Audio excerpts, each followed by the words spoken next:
Welcome to the Put On Waivers Media Group, home of the Put On Raiders podcast and the Student Body Right podcast.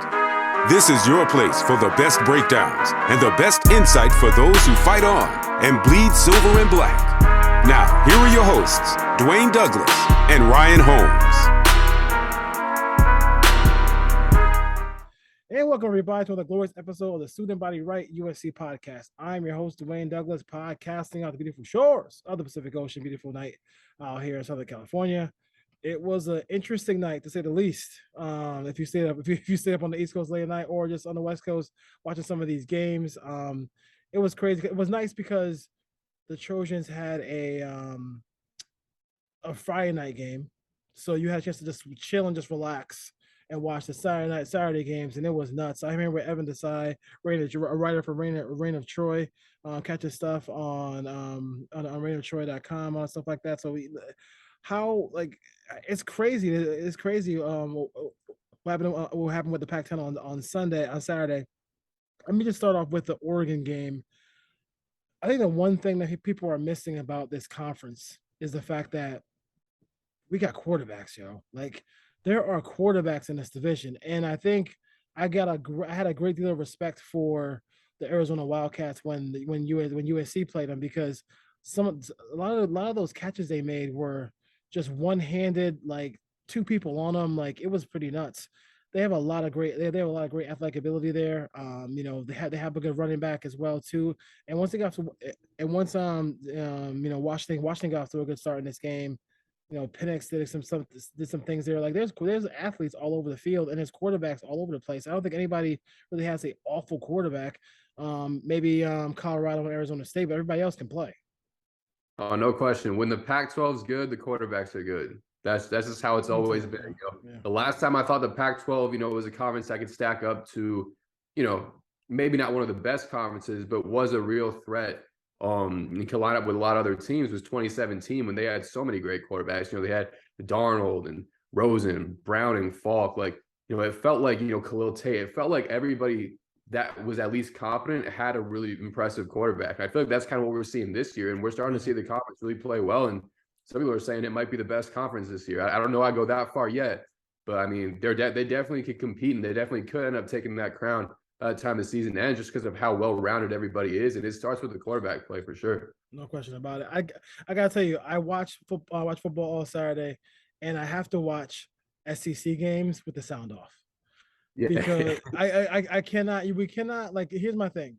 I understand it's the best conference. I understand. I'm not even saying, but like, every play isn't this majestic, beautiful thing. And you know what? When Georgia plays Missouri and almost loses, it's not the greatness of the SEC.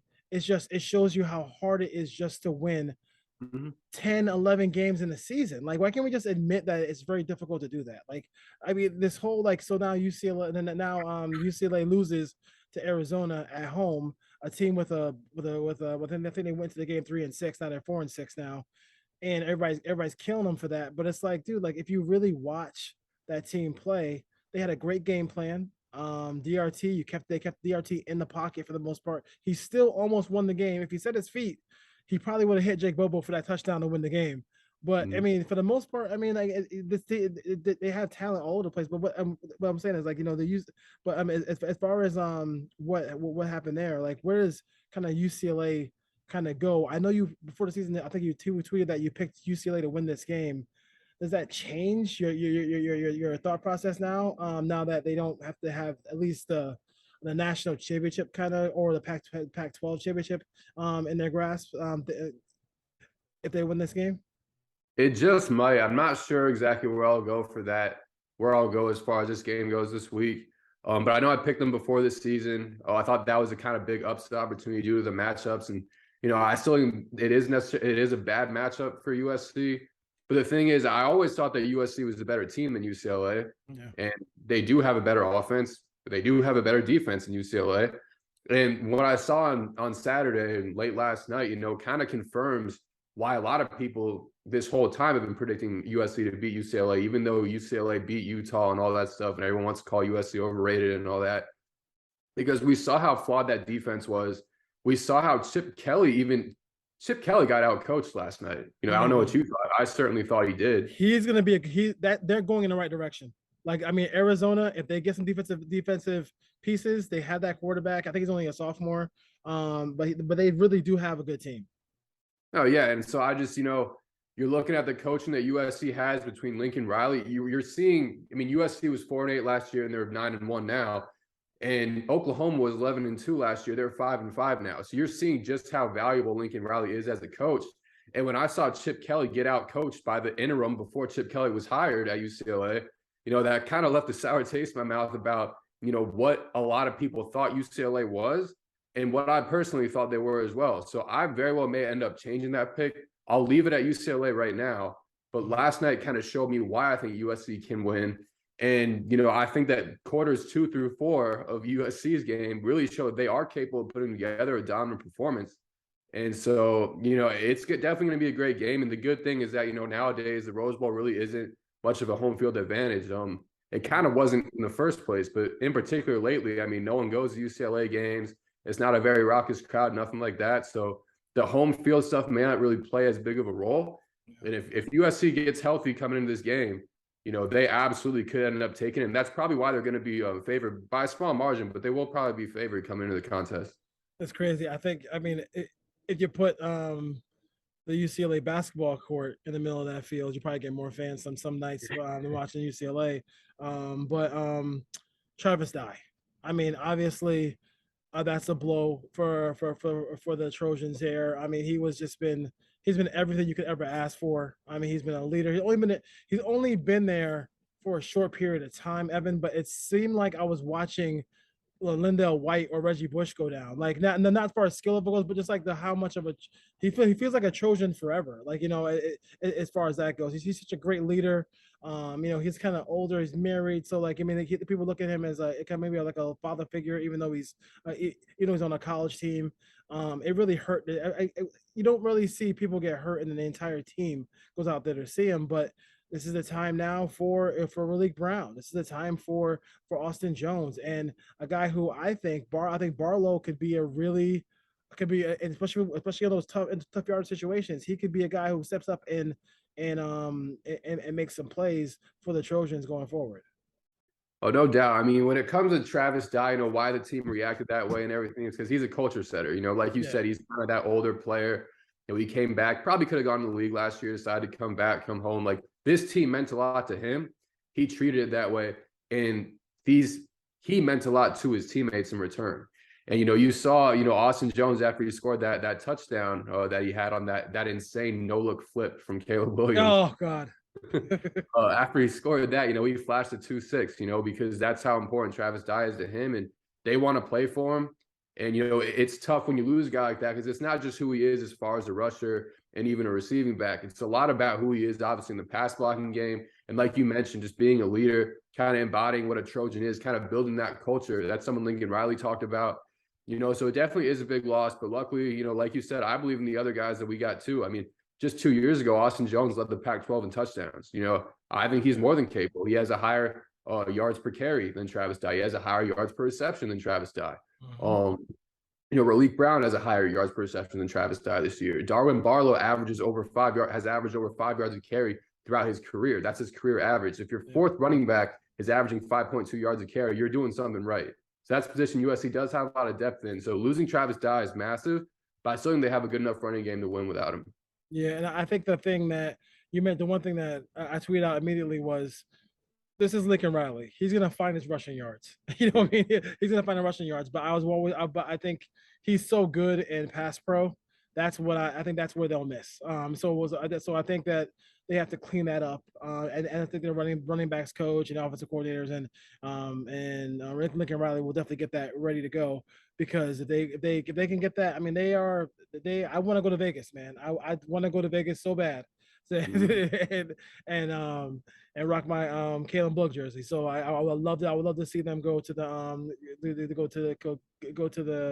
Allegiant Stadium to go win that Pac-12 championship or play for it.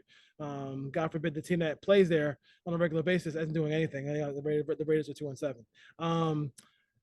Let's see here. So we didn't talk about Arizona. Talked talked about that. Where does that leave you as far as like, what do you think about the Utah Oregon game? Like, how do you feel like that's gonna go? Bo Nix. Bo Nix, somebody needs to teach that kid how to slide a little bit. He was got knocked out a couple times in his ball game. But I kind of for you, I mean my if I had a dream scenario for USC, it would be go to the Pac-12 championship and go play Utah again because that just like that loss leaves a sour taste in my mouth. But Oregon is going to be a tough battle for Utah here because it's both of those teams are good teams. They both want to run the football, but I think I kind of look at Oregon maybe being a little bit more explosive than the Utah Utes. Yeah, I think they are more explosive. Them having kind of like a Heisman candidate at quarterback is obviously really big because he's got such a strong arm and he's really athletic, obviously.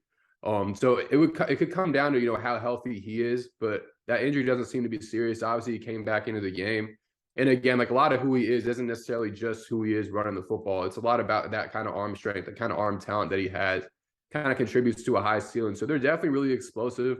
You kind of saw them threaten there at the end with 55 seconds left or whatever, against a team that this past decade really has prided themselves off of their defensive backs play. And so I think that coming into a game like this, you've obviously seen Oregon is most certainly vulnerable, even vulnerable at home, which we didn't know they were because they had won however many straight home games in a row. Mm-hmm. And Utah really hasn't been anywhere near the same team on the road as they are at home. So it's a tough matchup for Utah in that sense. But I will say that Utah, due to how strong of a culture they have, that's already set, whereas Oregon's kind of trying to figure it out with a new head coach. Due to them coming in this game hot, with Oregon actually coming off of a really heartbreaking loss, I definitely think they could put up a really big fight. I think that the good thing for Oregon, though, is that what Utah does really well in terms of physicality and kind of trench play, Oregon does really well too, especially on the offensive side of the ball. They were able to run the ball at will yesterday against Washington. I don't know that they'll be able to do that against Utah because Utah's defense, at least through the eye test to me, is better than Washington's. But that's definitely something they have in their back pocket they can do. It's really going to come down, if Kenny Dillingham continues to try to get too cute, in some big situations, because, he kind of overthought some big plays, some big play calls in that game yesterday. That play when they, I don't even know what that was. They were on like the 1 yard line and they like lined everybody out on the outside, and they tried to come running back in, and then they like fumbled the snap or whatever that was. I mean, there were a couple plays like that. They just got to try to keep it simple. So it'll definitely be a really good game. I think really both teams have a shot to win it because of what they both do so well. Yeah, should be interesting battle up there. As the Pac-12, I mean, this is gonna be a prime weekend for them because USC plays UCLA, and then Utah plays Oregon. Number 81. Kyle Ford. Now, I do like every week. It seems like we're seeing more and more Kyle Ford. He's kind of like, he's kind of not kind of a hybrid between. I don't think he's really a wide receiver per se, not really a tight end, kind of in that in between as far as that goes. You talk about his impact on this offense. I think when they were struggling a little bit against Colorado, and everybody were tweeting out 3-2, what's going on? All the Sooner fans were doing that. They can't let go. How do you feel about his performance last game? Because it seems like he's been like last 2 weeks been a guy who helps this team settle down. Well, yeah, that's actually exactly what he was, as you mentioned yesterday early in the game. When Caleb Williams started off 1 for 6 with 2 yards and a pick, it was Kyle Ford who he was kind of finding on those plays where he was kind of towards the right side of the field, and Williams was kind of on a broken play, and he was able to find him. Like, that's what good players do. They find ways to get open on broken plays, find ways to get themselves in space, especially as a receiver. And, you mentioned he's got that size, but he's also got the speed, which obviously makes him so great. It's why he was such a big recruit coming out of high school. And, when you look at this offense, so you say, okay, well, Travis Dye's hurt, but then you think about it, you say, well, Jordan Addison, who's a better player than Travis Dye, maybe not the leader Travis Dye is, but a better player, went out, and USC's offense didn't miss a beat. Yeah. That's because of how deep USC is at receiver. And to have a guy like Cal Ford, who coming into the year was like, what, the 5th, 6th receiver on this team? Yeah. And he was like a top 6 receiver in the country coming out of high school. I mean, the depth on this team at receiver is so strong that USC was USC was able to withstand that ass and injury. Yeah, And exactly. a lot of that was obviously Cal Ford. And you have to remember, his legs are pretty young because he hasn't played a lot, but his mind is pretty old because he's been around a while. So that's kind of the perfect combination. He's got fresh legs with a strong football IQ that I think he shows in ways to get open on broken plays, things like that I mentioned.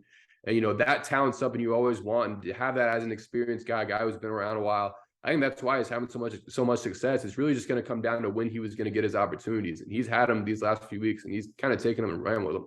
Yeah, pretty good stuff there. I mean, because Michael Jackson has contributed, Bynum, Brendan Rice had a good game last game as well too. Probably one of his best games, as well. So anything, I mean, what like soon like the Sooners fans don't stop. I mean, I'm not sure what the big deal is. It makes it just looks make themselves look bad. They are a proud football fan base and a proud football traditional team, right? Oklahoma, growing up, Oklahoma's always been good, but like they got to get off of this. They got to get off. They got to get off of this Lincoln Riley stuff. I'll ask you that question, and then defensively, what do they have to do to stop the likes of like you're not going to stop Charbonneau, you're not going to stop DTR. Like, I mean, those guys are tremendous, but what can they do to slow them down? As far as the Oklahoma fans question, I don't know, man. I will say I do pity him. I mean, you live in Norman, Oklahoma. Football is really all you got. Your coach leaves you, and they took that as a shot to the heart. And that's straight. But when you claim that he's a horrible coach and Brent Venables is going to save the day and everything, and then we're here 10 games in, they've won 5 games. Their offense is catastrophically worse than it was last year. Their defense that was supposed to get so much better because Lincoln Riley and Alex Grinch can't coach defense and all that stuff is so much worse than it was last year. I mean, I don't really know what to say. I can't not laugh at it. Like, and I know it sounds effed up to just sit back and laugh at a whole group of people, but the people from that state just crack me up. That entire fan base, I just don't know what to say. It's funny to mess with them. It's funny to kind of see them melt down on Twitter every week.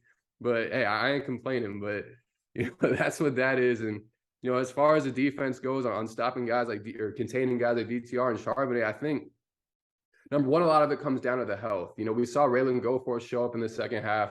That was great because obviously Goforth hasn't been like the most reliable dominant player for USC, but he also has he's one of the 3 primary rotational linebackers that we have. He needs to be out on the field. If he's not there, there's really no depth.